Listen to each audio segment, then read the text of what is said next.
Okay, we'll get started in a minute. Welcome. 5 copywriting tips to boost engagement and it's a pretty good topic, but I can't share it alone. I need an audience, no matter. I don't care. Yeah, hi David. Hi David. Now, the last Facebook Live that I ran, I finished it 5 minutes ago, we had some echo. I think I've fixed the problem, but I'd like someone just to confirm that it's okay. It's working well, no echo. Yeah? No echo? 5 copywriting tips to boost engagement, audience, and leads. All right. I'll get started because time is of the essence. It's being recorded anyway, so that's good. I will leverage the recording in different ways. I'll promote it to my email list. I'll load it up onto YouTube. I'll load it to my blog. See? Leveraging content is something that all good marketers do. All right, now copywriting. Copywriting is important if you're online, particularly if you're an online marketer. Copywriting is just a way of structuring messages that will resonate with your audience, with the intended target. Yes. So copywriting, content creation, call it what you like. Essentially, it's about putting words together in such a way that they will hopefully move people to take action. Yeah, that's what we want. That's what we want. Okay, who else has joined us here? Douglas. Hi, Douglas. No echo now with this call. Can you just confirm that, please? No echo. Okay, I guess you'd be complaining if we did have that problem. All right. Okay, so I've got 40 different copywriting. Yes, I have a market. Just by way of background, I used to be a professional copywriter. That was one of the things I used to do a long time ago before I became an online marketer. Businesses used to pay me good money. This is back in the 90s. Okay, they'd pay me good money, over $100 an hour, which is good now, but it was really good back in the 90s. Okay, and yeah, I'd rewrite their Yellow Pages ads. I'd write sales letters for them. Didn't use email marketing back then, but it doesn't matter. It's still the same thing. It's about, assembling a bunch of words and turning them into something that hopefully motivates a person to take action. So yeah, I did that. Print other types of print ads, rewrote those, and more often than not, the results were great, much better. I mean, in fact, I remember there was a client that I was working with. This is in Sydney, Australia, and he was running an association of. He was running the Association of Air Conditioning Contractors, right, in the state. I think that's what it was. And they were always trying to recruit new members, other air conditioning contractors. He wanted them to join the association, pay their membership fees, and that, kept the association afloat. But he used to do direct mail outs to people who were listed as air conditioning contractors, but who were not members of his association. And so he gave me writer.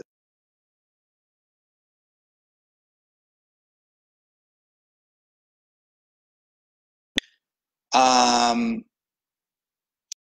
looked at what he was doing, messaging. What sort of copy was he sending out? What sort of sales letters was he sending out? They were recruitment sales letters, essentially. What was he sending? What was the wording? How was the content structured? Right? And I had a look at it, and after just, a 30-second glance at it, I thought to myself, I can improve this big time. So I said to him, I can't even remember his name because it's like 20 years ago, right? I said to him, okay, I think I can make a difference here, but I don't want to just polish what you've been doing. I want to start with a clean slate, a clean sheet of paper, and create something new and different. And the hard part will be getting you to embrace it, because it will be different to what you've used before. Now, if you don't embrace it, well, my work has been for nothing. And you've paid me anyway, because that's the way it works. You pay me, and whether you use it or not, doesn't matter. I'm still going to get paid. So he said, no, he said, I should be okay with that. So I learnt more about his business. I did some real good, dug deep with his business or with his association, and, the other things that he tried to do in the past to recruit new members to the Air Conditioning Association. So I took that on board. I think I recorded some of it, took notes, and then I just went away. And I said, give me 1 week, and I'll come back to you with something.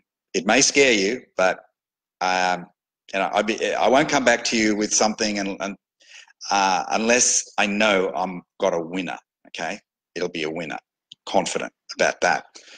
So I took the week and I pondered it, thought about it, looked at my notes, reviewed all of that, and I came up with an idea. And the idea was to lead with a story. And then I included that story. That was kind of the centerpiece of the sales letter that was going to be sent, if he approved it, to prospective members of the Air Conditioning Contractors Association. Now, previously, I'll just say this, the best result that he had produced from his own recruiting sales letters was 1%, a 1% conversion rate. So in other words, if he sent his letter to 1,000 air conditioning contractors, he would get 10 new members. And I came to the conclusion that I think we could do better with my format. I didn't make any claims as to how better it would be, but I think I conclusion. Appointment with him. I go back to see him on the day, and I was a bit nervous, I got to tell you, because the approach that I took was a bit radical. Okay, it was radical for a conservative guy like him. So I just sat down with him. I looked him in the eye. I said, John, can't remember his name, as I say. I said, John, I've got something for you. I want you to remove all distractions, no phone calls, nothing. I want to go through this with you. I want to present this to you, and I want to share with you the reasoning and the rationale behind it. But first up, here it is, and I want to read it to you line by line. That's what I did. I read it to him line by line. And by the way, this was not a short letter. It was 2 pages. It was 2 pages, a 2-page sales letter. A lot of people say, oh, copy's always got to be short. People don't read long form ads or letters, sales letters, or even emails. And my response to that is quite simple.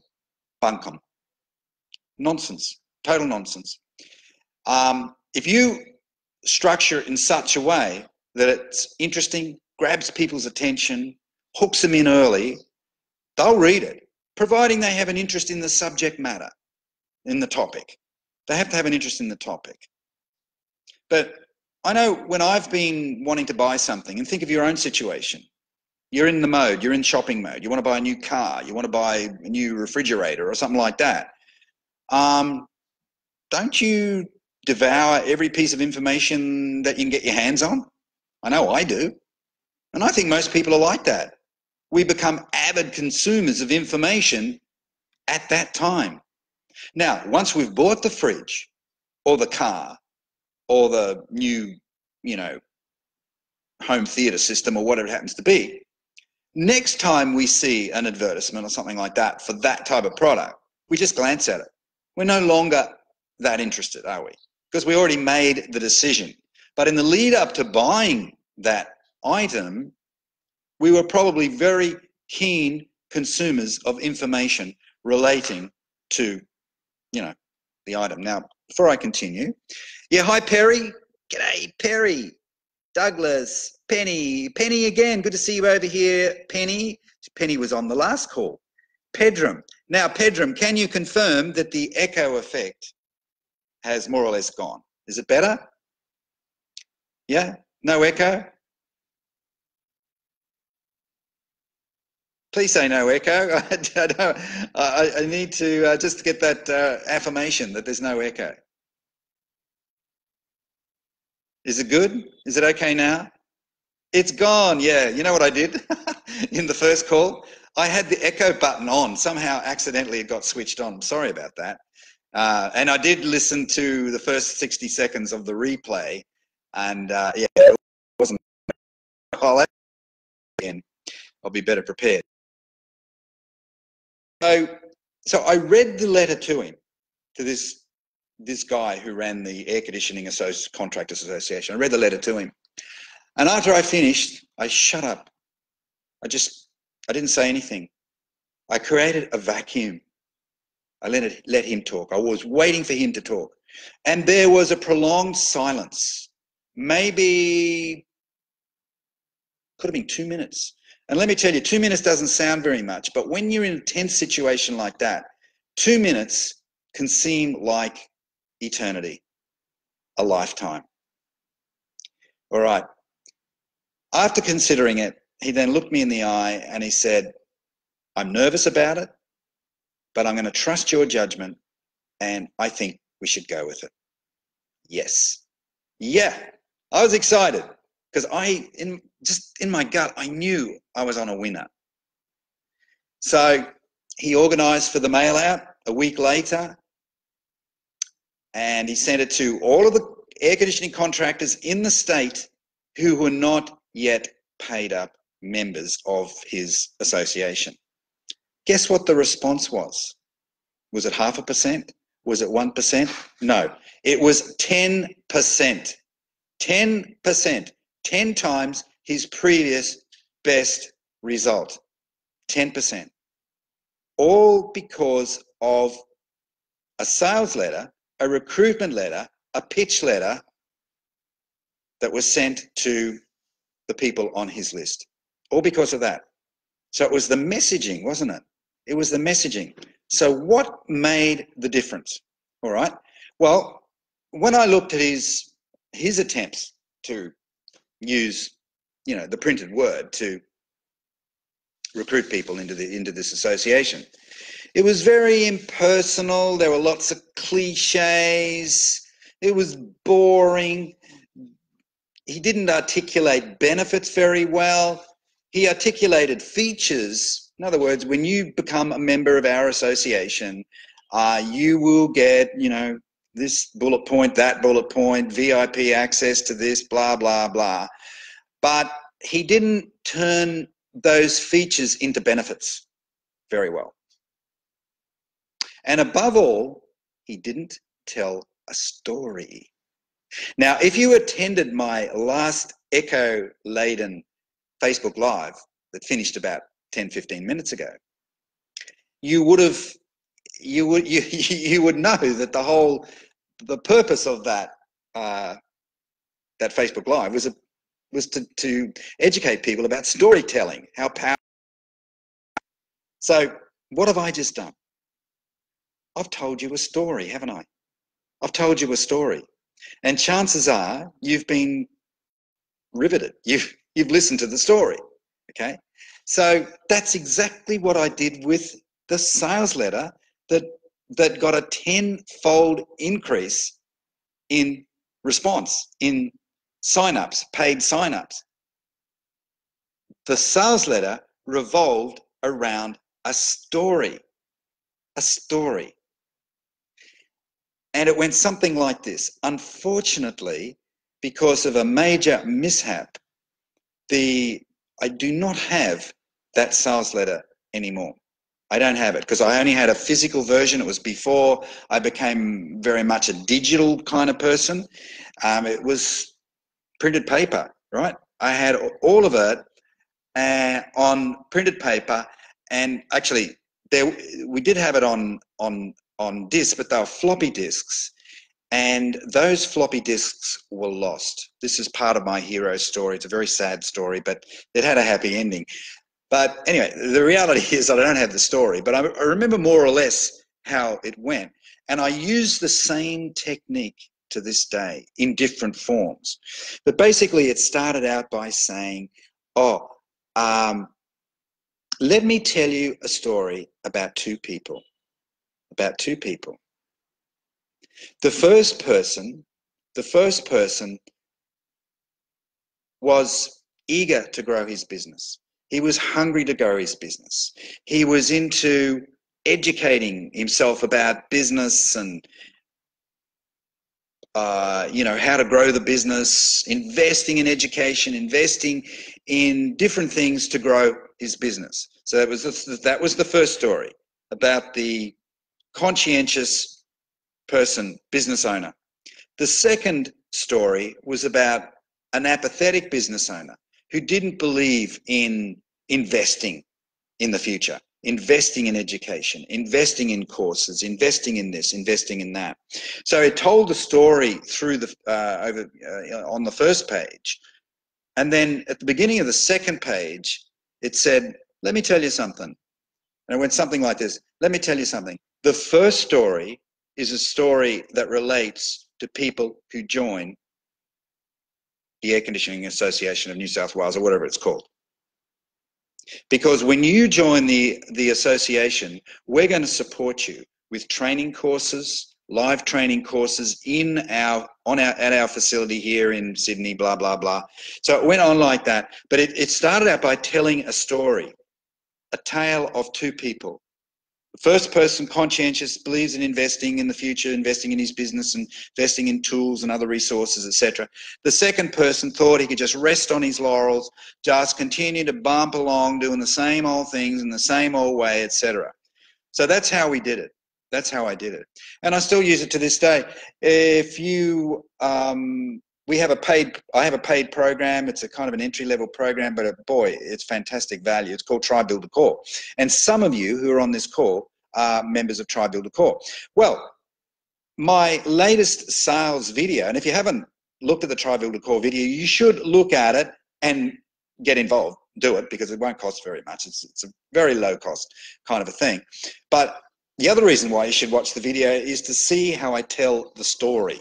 Okay, and I use the same technique. So I've leveraged that same technique into another story in another industry. And basically it started out by saying, let me tell you the story about two people, two young guys who were starting out in the world of business. And it went on to say the first guy was very conscientious, etc., etc. The second guy, not so conscientious. The first guy, both of those guys were offered the opportunity to avail themselves of mentoring early on. They were only 20, 21, 22 years of age, right? The first guy, after thinking about it and talking to his mum, decided to embrace it with the support of his mother, okay? The second guy said, I don't need to invest all this money in mentoring and training and all this sort of stuff. I'll just keep doing what I'm doing, okay? So the two stories. And then we fast forward to the present day. Well, not today, but this is like a long time ago. But we fast forward to the point where, we fast forward to a year later. Now, the first person who embraced the training and the mentoring and all the rest of it, that 21-year-old, his income doubled over that 12-month period. And by the way, it went up by another solid 50% the year after, and another strong increase the year after that. The second guy who turned his back on this opportunity had quit the industry, and this was the life insurance industry, right? So this moved on from the air conditioning unit to the life insurance industry. And this was the life insurance industry, and that second guy who was so myopic had quit the industry. He was out of it, right? But the first guy became very successful. Guess what? The first guy was me. The first guy was me. Now, I tell that story in this Try Build a Core video, so you should watch it. It's pretty good. Now, what's the point? The point is that, and this is a good follow-on from the previous Facebook Live that I did 15, 20 minutes ago. The point is that the story is key.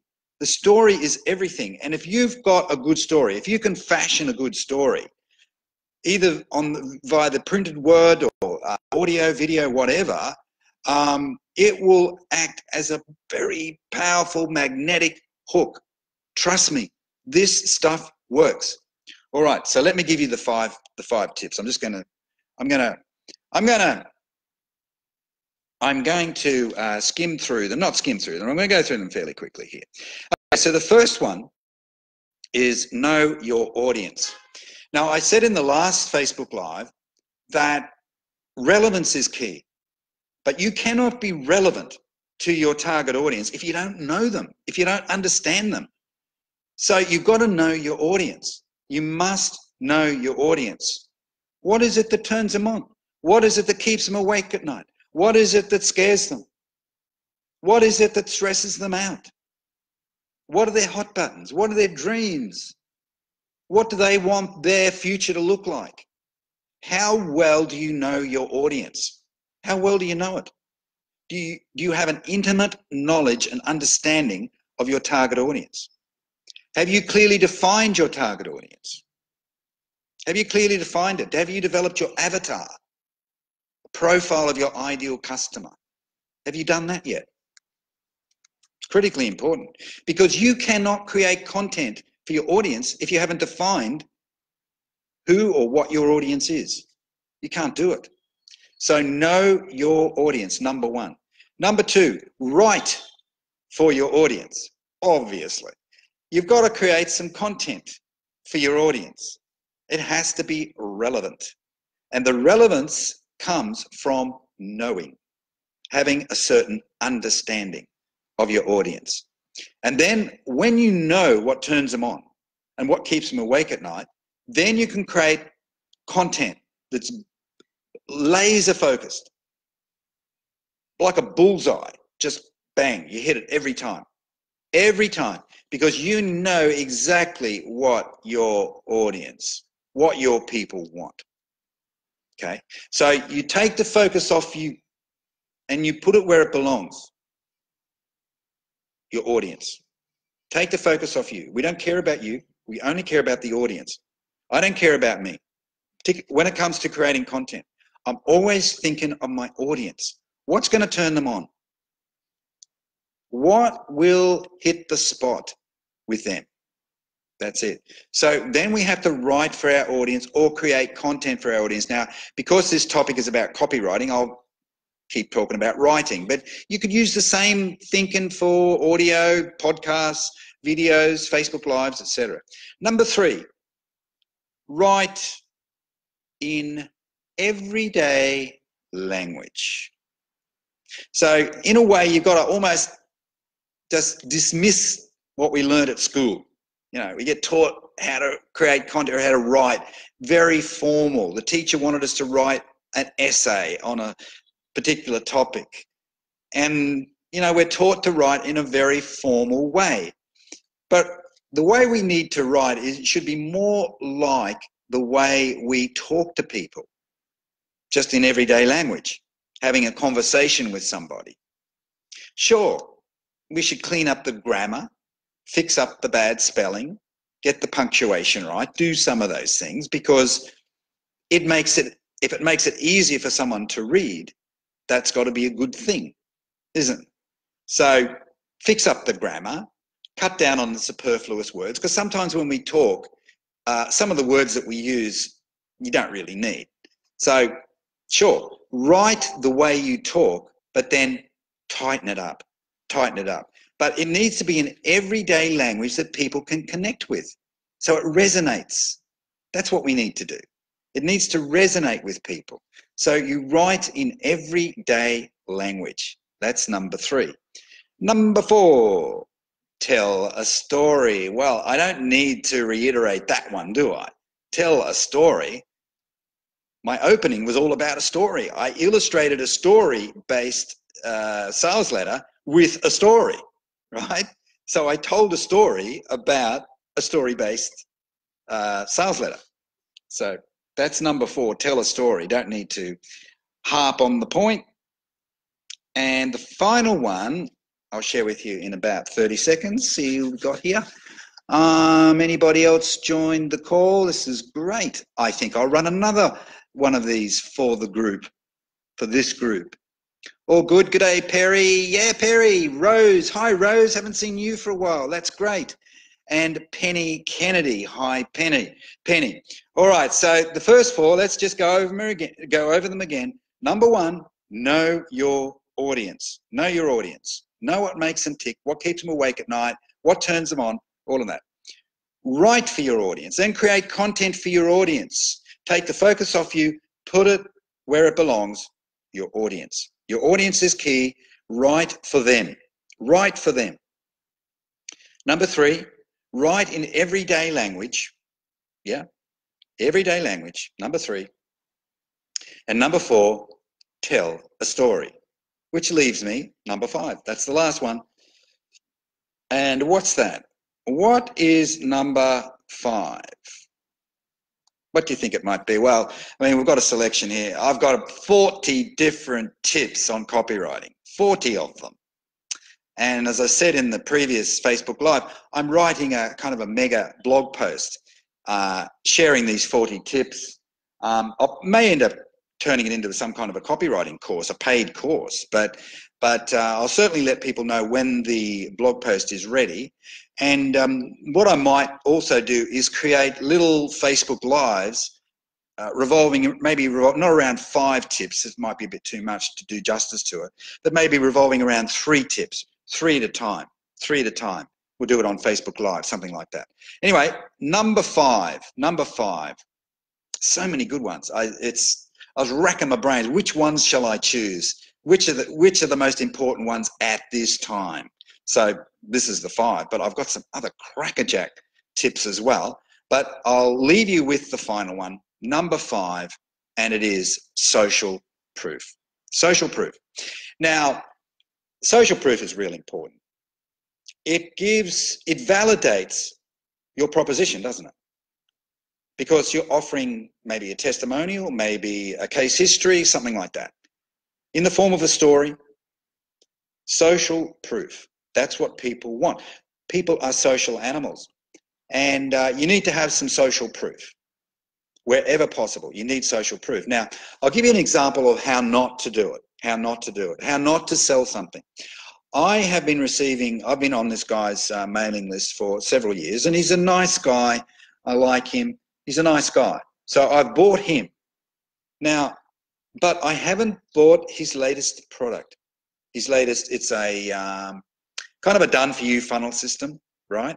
I haven't bought it. And it's not because of the money. Believe me, it's not because of the money. It's, I think it's, I can't remember, it's $500 or something like that.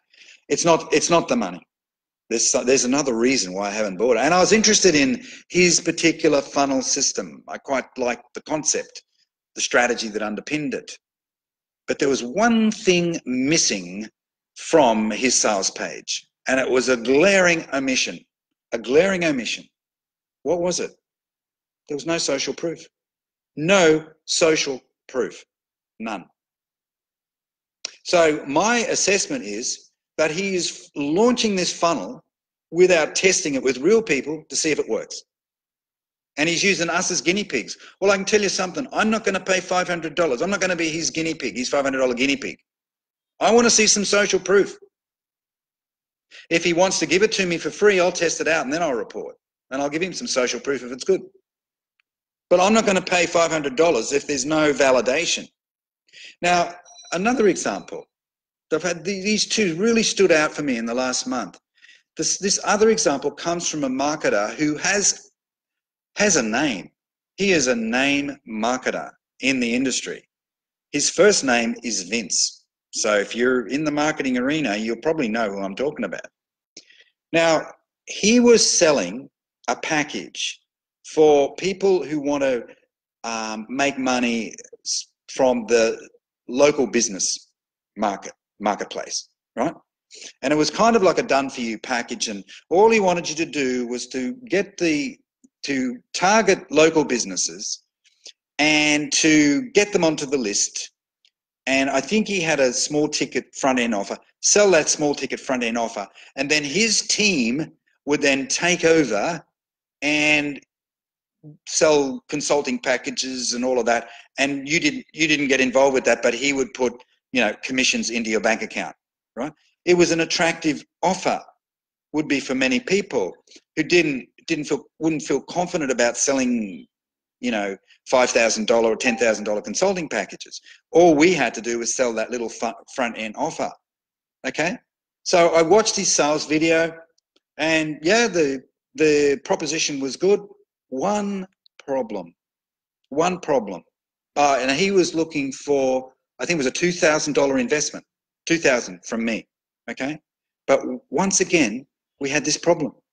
There was no social proof, none, no social proof. So once again, I came to the conclusion that this guy had not tested this, had not tested it in the marketplace, and he was wanting people like me to be his guinea pig. And I'm not going to play that game.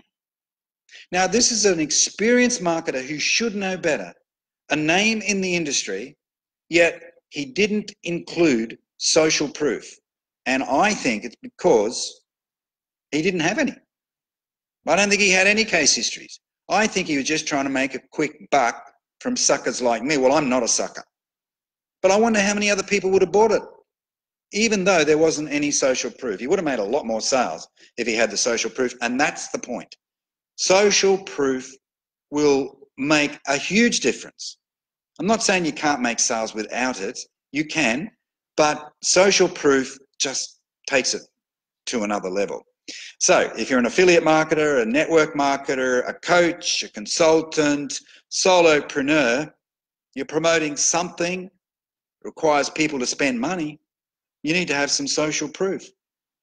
So even one of the things that sometimes I like to do when I get time, and I've done this with business clients that I've worked with in the past, I say, okay, what I want you to do, you've got some customer testimonials. And most businesses that have been around for a while will have at least a few, okay? And they say, yeah. I say, okay, I want you to give me those testimonials. Or I might grab them off their website, or grab them from the Yellow Pages ad or something like that, or off their brochures, okay? I said, right, here are some testimonials here. What I'm going to do is I'm going to turn them into stories, because a little testimonial isn't enough. And I bet there's a really good story behind each of those testimonials. And they say, yeah, that's a great idea. You'll do that for me? I say, yeah, I'll do that as part of my assignment. But what I need to do is I need the contact details of the people behind those testimonials, because I'm going to do an interview. I want to find out the ins and outs about their experience with your company, your products, blah, blah, blah. And that's what I did. I created stories. Customer testimonial stories, but not just a little one-paragraph testimonial, a full-on story, built a narrative, all right? So social proof, another good example of social proof. That's about it, folks. Went a bit over time, but I felt I was on a roll, and I wanted to share it with you. The next one will be a bit shorter, but I think I probably will turn this into a Facebook Live series. Not 5 tips, but maybe 2 or 3 at a time. Then I can explore them a little bit more. So any quick questions, folks, before we turn off? I've had 2 back-to-back Facebook Lives, so time to grab a drink and wet the whistle. No? Okay. Going, gone. All right. That's a wrap. See you later. Bye-bye. See ya. Bye.